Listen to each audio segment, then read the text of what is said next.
지금까지 삼별초와 공민왕에 대해서 공부해 보았습니다. 이번에는 개념 콘서트 두 번째 주인공 만나볼게요.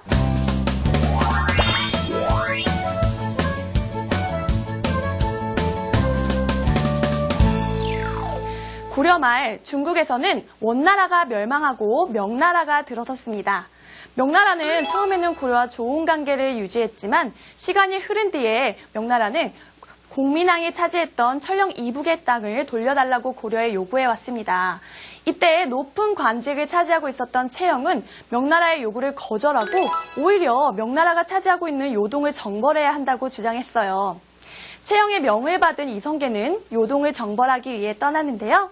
자세한 내용은 랄랄라 개념 인터뷰를 통해 알아볼게요.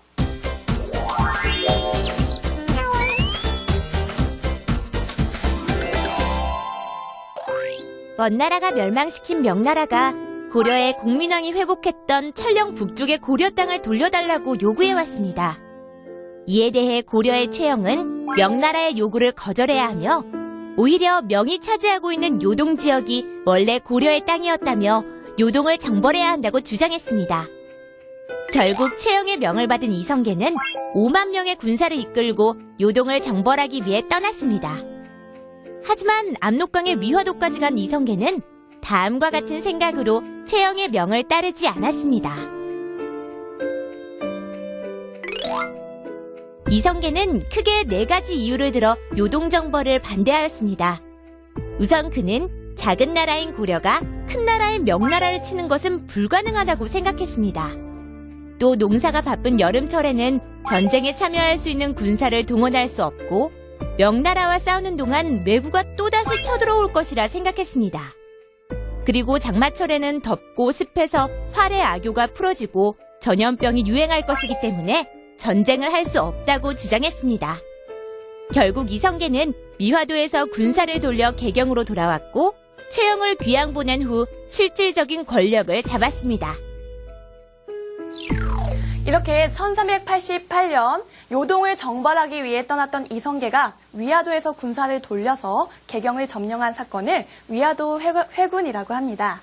위화도 회군으로 군사력을 장악한 이성계는 정치권과 경제권도 장악하기 위해서 많은 개혁 정치를 실시했는데요.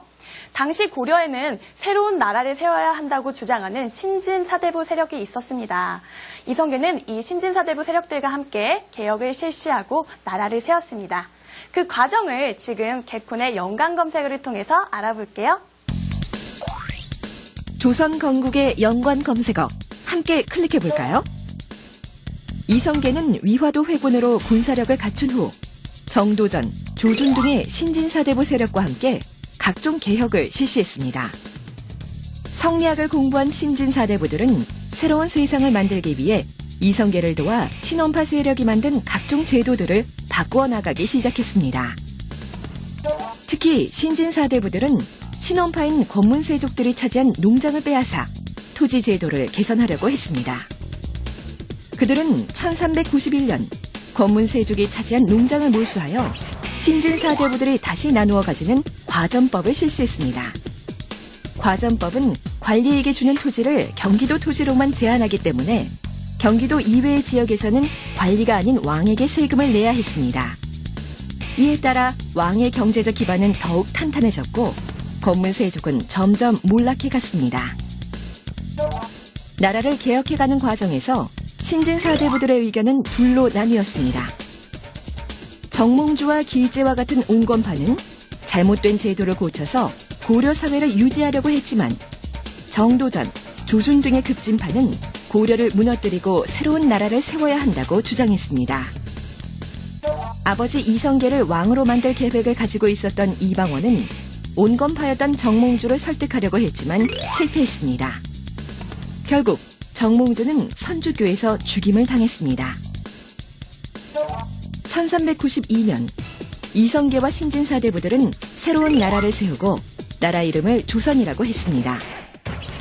조선이라는 국호는 당군이 세운 조선의 문화와 전통을 계승한다는 뜻을 담고 있었기 때문에 모두 다 고조선의 후예라는 민족의식을 심어줄 수 있었습니다. 공부한 내용 떠올리면서 문제 풀어볼게요.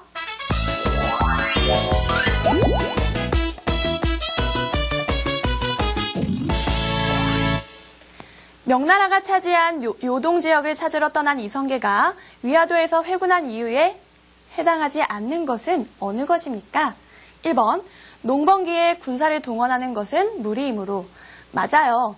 이성계는 농사일이 가장 바쁜 여름철에는 농민을 군사로 동원할 수 없다고 생각했습니다. 2번, 작은 나라가 큰 나라를 치는 것은 불가능하므로. 맞습니다.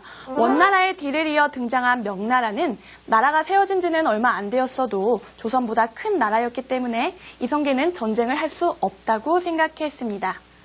3번, 요동 지역이 작은 지역이라 별로 도움이 되지 않으므로. 아니죠. 요동 지역은 공민왕이 원나라를 몰아내고 되찾을 정도로 군사적으로 매우 중요한 의미를 가진 지역이었기 때문에 알맞지 않은 내용입니다. 3번이 정답이 되겠네요. 4번, 명나라와 싸우는 사이에 왜구가 쳐들어올 수 있으므로. 당시 왜구의 침입이 잦았기 때문에 이성계는 이 점을 염려하여 명나라와의 전쟁을 반대했습니다. 5번, 장마철이라 무기 사용이 불편하고 전염병이 유행할 것이므로. 네, 맞아요. 장마철에는 덥고 습해서 활의 악효가 풀어지고 전염병이 유행할 가능성도 크기 때문에